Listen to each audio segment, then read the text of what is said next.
আসসালামু আলাইকুম এভরিওয়ান। আশা করি সবাই ভালো আছেন।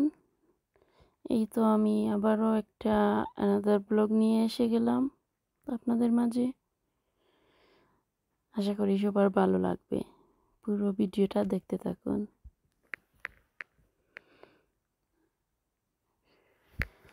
এই তো আজ আমি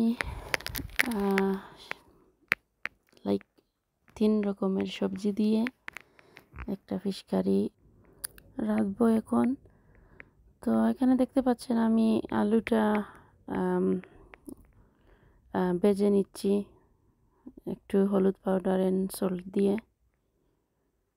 তো আলুটা কিছুটা লাইক ব্রাউন কালারের মতো হয়ে যাবে যখন, তখন নামিয়ে নেব।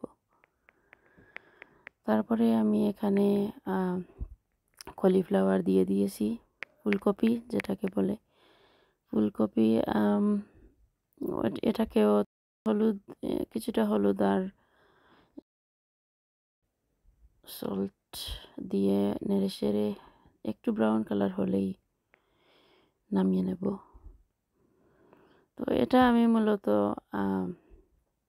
নর্মালি আমি এগুলো ভাজি না ভেজেই করে ফেলি। আজকে ভাবলাম এগুলো সবজিগুলো একটু ভেজে নেই, ভেজে নিয়ে তারপর রেঁধে নেই, অনেকটা ভালো লাগবে। সত্যিই দারুণটা লাইক কারিটা অনেক স্বাদের ছিল।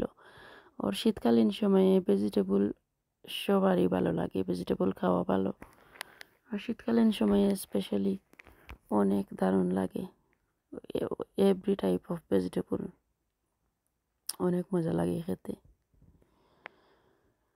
তো এখানে আমি একটু অয়েল দিয়ে একটু মেথি মেথি এগুলো দিয়ে দিলাম কয়েকটা। তো তেলের মধ্যে ভেজে নিয়ে আমি এখানে পেঁয়াজ কুচি কুচি করা দিয়ে দেব।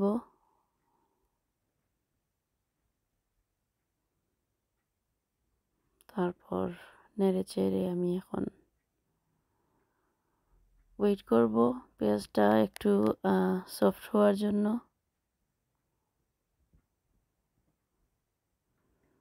সল্টটা পরিমাণ মতো দিয়ে দিলাম।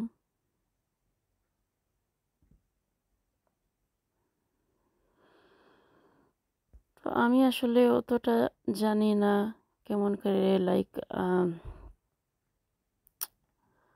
ইউটিউবে লাইক বলতে হয়। ও আশা করি আপনাদের কাছে ভালো লাগবে যেগুলোই আমি শেয়ার করি। আমি মনে করি আমি শেয়ার করার মতো। তো যদি ভালো লাগে থাকে প্লিজ লাইক, কমেন্ট এবং সাবস্ক্রাইব করবেন। অ্যান্ড কমেন্ট দেখলে অবশ্যই আমার ভালো লাগবে।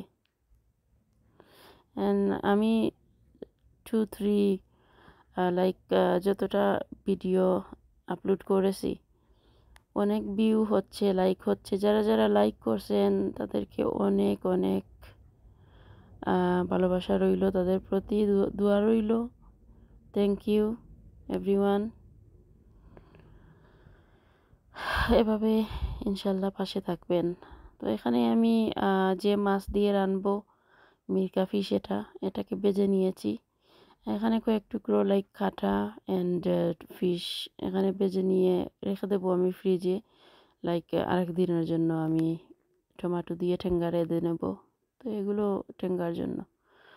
তো এখানে আমি এই সব ভেজিটেবল বেজে ফিশটাও বেজে নিয়েছি। এখানে 2টো টমেটো আমি এভাবে কেটে একটু হালকাভাবে তেলের মধ্যে নেড়ে চেড়ে নেব। তো এগুলো করতে করতে আমার অনিয়নটা অলরেডি সফট হয়ে গেছে। এখন আমি এটা ম্যাশ করে লাইক এভরি কাইন্ড অফ মশলা দিয়ে দেব। এখানে আমি হলুদ পাউডার দিয়ে দিলাম, তারপরে আমি চিলি পাউডার দিয়ে দিলাম পরিমাণ মতো। কেউ কেউ অনেক মশলা দিতে পছন্দ করেন না, বাট আমি এটা ডিপেন্ড করে লাইক কেমন করে রাঁধবে তুমি, কারিটার উপর ডিপেন্ড করে কেমন করে দিবে, বেশি মশলা ওর অল্প মশলা। But every type of masala use করে লাইক চিলি পাউডারটা আমি খুবই বলন দিয়ে থাকি। আমরা অনেক জাল ছাড়া ভালো লাগে না কারিটা। তো এখানে দেখতে পাচ্ছেন আমি সব কাইন্ড অফ মশলা দিয়ে কাঁচামরিচগুলো সিজার দিয়ে কেটে দিচ্ছি এভাবে কুচি কুচি করে। ফের ওয়েট করব মশলাটা নেড়ে চেড়ে একটু তেল উপরে বেশি উঠে আসবে, তো এটার জন্য ওয়েট করব।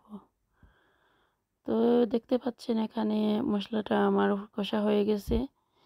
সো এখানে আমি ফুলকপি এবং আলুটা দিয়ে দেব। এখন নেড়ে ছেড়ে আমি একটু পানি দিয়ে দেব অ্যান্ড ওয়েট করব লাইক এক দুটো ব্লক লাইক